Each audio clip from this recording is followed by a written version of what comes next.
Mister Chowdhury চলে যেতেই court চত্বর ছেড়ে বাড়ির দিকে রওনা দিলেন শ্রীময়ী দেবী।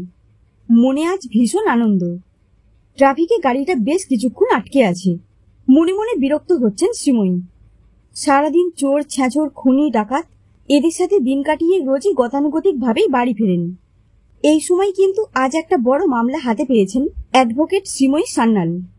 High profile case. Mister Chowdhury, Chowdhury ইন্ডাস্ট্রিজের মালিক। ওনাকে কে না চেনে? উনি এত নামি দামি উকিল থাকতেও শ্রীময়ী দেবীকে বেছে নিয়েছেন, এটা ভাগ্য ছাড়া আর কি হতে পারে।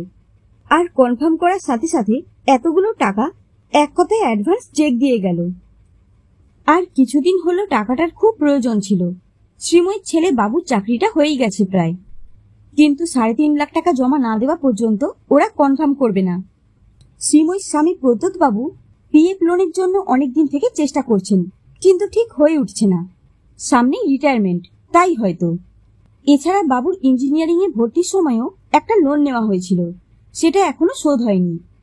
শ্রীময়ী শুনতে উকিল হলেও রোজগার যে খুব বেশি তা নয়। দীর্ঘ 10 বছর ধরে ওই ছোটখাটো চুরি, ভাড়াটে, উৎখাত, পাড়াপড়শির ঝামেলা, জমি জমার মোকদ্দমা ছাড়া খুব একটা বড় মামলা পাননি। তা এইসব মামলায় আর কটা টাকাই বা হয়। ওনারা দুজনে রোজগেরে, তাই ঠেলা গোজা দিয়ে সংসারটা চলে যায় আর কি। কিন্তু হ্যাঁ, আত্মসম্মান আর সততায় শ্রীময়ী জুড়ি মেলা ভার। আজকে যে মামলাটা নিয়েছেন তাতে এই সততার সাথেই আপোষ করতে হবে, এই যা। কিন্তু কত দিনই বা এভাবে চলতে পারে? সংসারের খরচ, রোগের খরচ সবই দিনের পর দিন বাড়ছে। তারপর নিজেদের যেমন তেমন কেটেছে তা বলে ছেলেটার জীবনও যে চিরকাল একইভাবে কেটে যাবে, সেটা শ্রীময়ী দেবী মেনে নিতে পারবেন না। এই 4 লাখ টাকা দিয়ে যদি ছেলেটার চাকরিটা হয়ে যায়, তাহলে যে কোনো মামলা লড়তে রাজি শ্রীময়ী।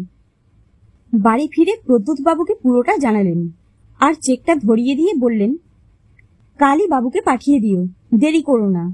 আর যা বাঁচবে তাতে আমি সেই নেকলেসটা কিনবো ভাবছি। প্রদ্যোৎ বাবু কিছুক্ষণ চুপ করে বসে রইলেন, তারপর বললেন, তুমি সঠিক জানো মিস্টার চৌধুরীর ছেলে কি করেছে? ও মদ খেয়ে ভর সন্ধেবেলায় ফুটপাতে ফল বিক্রেতার ফলের গাড়ির উপর দিয়ে গাড়ি চালিয়ে দিয়েছে। সেই ফল বিক্রেতা এখনো হাসপাতালে ভর্তি। এবার শ্রীময়ী একটু বিরক্ত হলেন, বা বিরক্ত হওয়ার ভান করে প্রদ্যোৎ বাবুর সামনে থেকে উঠে ঘরের অন্যদিকে গিয়ে বললেন, হ্যাঁ হ্যাঁ জানি, কি হয়েছে কি তাতে? কয়েকটা ফলই নষ্ট হয়েছে, আর তাছাড়া কেউ মারা তো যায়নি। বড় লোকের ছেলে এগুলো করেই থাকে। প্রদ্যোৎ বাবু অবাক হয়ে বললেন, বাহ, কি সুন্দর যুক্তি। এই ধরনের যুক্তি আগে তো তুমি দিতে না। কি হলো তোমার সততার পাঠের? কয়েকটা টাকার জন্য বিকিয়ে দিলে? হ্যাঁ দিলাম। সততা কি দিয়েছে আমাকে? আর আমার জন্য নয়, বাবুর চাকরিটা দরকার। একটা ইঞ্জিনিয়ারিং পড়ার ছেলে টিউশনি পড়িয়ে দিন কাটাবে নাকি? পড়াচ্ছে পড়াক, তোমার ছেলে কিন্তু তোমার কাছে টাকা চায়নি। চাকরি যখন সৎ উপায় হবে তখন হবে। সে কিন্তু খুশি মনে টিউশনিটা করে। তর্ক অনেক রাত অবধি চলল। প্রদ্যোৎ বাবুর কথা মানতে পারলেন না শ্রীময়ী। টাকাটাই বেশি সঠিক বলে মনে হলো। পরের দিন কোর্টে জামিন হয়ে গেল মিস্টার চৌধুরীর ছেলের। উনি খুব খুশি। পরের শুনানি 1 সপ্তাহ পরে। ছেলের জামিনের খুশিতে ডগমগ চৌধুরী ইন্ডাস্ট্রিজের মালিক আরেকটা 1.5 লাখ টাকার চেক খসখস করে লিখে ধরিয়ে দিলেন শ্রীময়ীর হাতে। বাড়ি ফেরার পথে সেনকো গোল্ডের থেকে নিজের বহুদিনের পছন্দ করে রাখা সোনার নেকলেসটা কিনেই ফেললেন। বাড়ি ফিরে দেখলেন ছেলে এসেছে। তাকে দেখে খুশি দ্বিগুণ হলো। ছেলের পছন্দের রান্নাবান্না করে খাওয়া দাওয়া সারার পর বাবু বলল, মা, কাল সকালে তোমাকে আমার এক স্টুডেন্টের বাড়ি নিয়ে যাব। ওদের একটু দরকার, দেখো তো কোনো হেল্প হয় কিনা। তোর স্টুডেন্ট এখানে দুর্গাপুরে? আমি তো জানি তুই কলকাতার ছেলে মেয়েদেরই পড়াস। হ্যাঁ, ছেলেটা থাকে কলকাতায়। ওদের বাড়ি এই ফরিদপুর গ্রামের দিকে। খুব সমস্যায় পড়েছে। খুবই ব্রাইট স্টুডেন্ট, পড়াশোনা ছেড়ে দেবে বলছে। তাই তো এলাম। যাকগে, যা শুয়ে পড়, কাল আমার ছুটি আছে। সকালে দুজনে যাবো ক্ষণ। সকালে বাবু শ্রীময়ীকে বাস্তবের সাথে দর্শন করালো। যে বড়লোকের ছেলেকে টাকার বিনিময়ে জামিন পাইয়ে দিয়েছেন, সেই ছেলে যে ফল বিক্রেতাকে ধাক্কা মেরেছে, তার অত্যন্ত আশঙ্কাজনক অবস্থা। পুরো পরিবার অসহায় হয়ে পড়েছে। ওনার ছেলে বাবু স্টুডেন্ট, এখন সংসারের ভার নেওয়ার চেষ্টায়। ঘরে 3-3টে ছোট বোন রয়েছে। তাদের মানুষ করার ভার নিয়েছে। শ্রীময়ী কিছুক্ষণ দাঁড়িয়েছিলেন স্তব্ধভাবে, কিন্তু আহত ফল বিক্রেতার স্ত্রী যেভাবে শ্রীময়ীকে দেখে বলতে শুরু করলেন, আপনি আবার কি করবেন? আপনি তো বড়লোকের পাঁচাটা উকিল। ওই শয়তানকে জামিন পাইয়ে দিয়ে আমার সংসারটা আপনি নষ্ট করে দিয়েছেন। চলে যান এখান থেকে, টাকা কামান, আমাদের জীবন আমরা বুঝে নেব। শ্রীময়ী বেরিয়ে এলেন ওখান থেকে। বাবুর চোখের দিকে চোখ তুলে তাকাতে পারছেন না।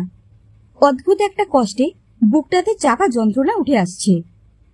পরের দিন গেলেন মিস্টার চৌধুরীর অফিসে, কিন্তু কোনো ফল হলো না। টাকা আছে, তাই বিবেক টিবেক জলে ভাসিয়ে দিয়েছেন। পরের দুদিন শ্রীময়ী দেবী ঘুমাতে পারেননি। রাত্রে বাবু টাকাটা নেয়নি, ও টিউশনি পড়াবে জানিয়ে দিয়েছে। ভুল আর কি, সৎভাবে জীবনযাপনের শিক্ষা তো ও মা বাবার কাছেই পেয়েছে।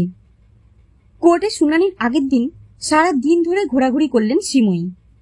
মিস্টার চৌধুরী ফোনে জানিয়েছেন দুজন প্রত্যক্ষদর্শীর খোঁজ পাওয়া গেছে, তাদেরকে টাকা দিয়ে মুখ বন্ধ করতে হবে। দিনের শেষে বাড়ি ফিরে নিজেকে খুব ছোট মনে হচ্ছিল। কোন তলায় এসে দাঁড়ালো জীবনটা শ্রীময়ীর। রাত্রে বাবু ফোন করে জানালো ওই ফল বিক্রেতা মারা গিয়েছেন। পরের দিন কোর্টে পৌঁছে অপেক্ষা করছেন। শুনানির সময় হয়ে গেছে, কিন্তু এখনো মিস্টার চৌধুরী আর ওনার ছেলের দেখা নেই। প্রায় ঘন্টাখানেক পরে তারা এলেন। শ্রীময়ী রেগে গিয়ে বললেন, আপনাদের কি সময়ের কোনো জ্ঞান নেই? এটা কোর্ট, এখানে সময়ের একটা দাম আছে। অনেক কষ্টে বিচারককে বুঝিয়ে পরের ঘন্টা শুনানিতে রাজি করিয়েছি। অমনি মিস্টার চৌধুরীর ছেলে চিৎকার করে উঠলেন, এই যে মহিলা, আমার অত সময় নেই, এখানে বসে অপেক্ষা করতে হবে। জজকে গিয়ে বলুন এক্ষুনি যা করার করতে, না হলে চললাম। শ্রীময়ী চরম বিরক্ত হয়ে বললেন, হ্যাঁ, সে আপনি চলে যেতেই পারেন, কিন্তু আর শুনানি হবার কোনো উপায় থাকবে না। এ কি মিস্টার চৌধুরী, আপনার ছেলে কি এই সকালবেলায় ড্রিঙ্ক করে এসেছেন নাকি? কোর্টে এটা অ্যালাউ করবে না। মিস্টার চৌধুরীর ছেলে তর্জনী তুলে হুমকি সুরে এগিয়ে এসে বলল, এই যে ম্যাডাম, টাকা নিচ্ছেন, মামলা লড়ছেন, বেশি জ্ঞান দেবেন না। আমি মদ খাবো না মিষ্টি খাবো সেটা আপনাকে জানিয়ে খাবো নাকি? শ্রীময়ীও রেগে গম্ভীর স্বরে বললেন, মিস্টার চৌধুরী, ছেলেকে মুখ সামলাতে বলুন, ওর ভাগ্য কিন্তু এখন আমারই হাতে। তখন মিস্টার চৌধুরী ছেলেকে ধমকে ক্ষমা চাইতে বললেন, আর একটু ব্যঙ্গ করে শ্রীময়ীর উদ্দেশ্যে বললেন, মন থেকে ক্ষমা চা বাবা, মেয়েরা হলো মায়ের জাত, ক্ষমা ছাড়া ওনাদের রক্তে আর আছেই বাকি। কি বলেন শ্রীময়ী দেবী? শ্রীময়ী দেবী কিছুক্ষণ সময় মামলার সাক্ষীদের সাথে কাটালেন। তারপর শুনানির সময় এলো, কিন্তু সবাইকে চমকে সব প্রমাণ এবং প্রত্যক্ষদর্শীদের সত্যি সাক্ষী দিতে বলে মিস্টার চৌধুরীর ছেলেকে দোষী সাব্যস্ত করে জেলে পাঠাবার পাকা ব্যবস্থা করে দিলেন শ্রীময়ী। কোর্টের বাইরে তখন মিস্টার চৌধুরী টাকা নিয়ে কথা শোনাচ্ছেন শ্রীময়ীকে। শ্রীময়ী তখন ব্যাগ থেকে চেকটা বার করে মিস্টার চৌধুরীর হাতে ধরিয়ে দিয়ে বললেন, এই নিন আপনার টাকা, যা যা দিয়েছিলেন পুরোটা আছে। ভেবেছিলাম পারবো, কিন্তু শেষ পর্যন্ত নিজের বিবেকের সাথে আপোষ করতে পারলাম না। লোভে পড়ে একটা নেকলেসও কিনে ফেলেছিলাম, কালই সেটা বেচে দিয়ে নিজের বিবেকটা কিনে নিলাম। কথাগুলো বলে চলে যাবেন ভেবেছিলেন, কিন্তু আরেকটা কথা না বলে পারলেন না। ও হ্যাঁ মিস্টার চৌধুরী, আপনার ওই আহম্মক ছেলেকে বলে দেবেন, ক্ষমা মেয়েরাই বেশি করে থাকে ঠিকই, কিন্তু ওই যে বললেন না মায়ের জাত, তা মা তো নিজেই অসুরবধ করেছিলেন, সে কথা যেন না বলে। নমস্কার।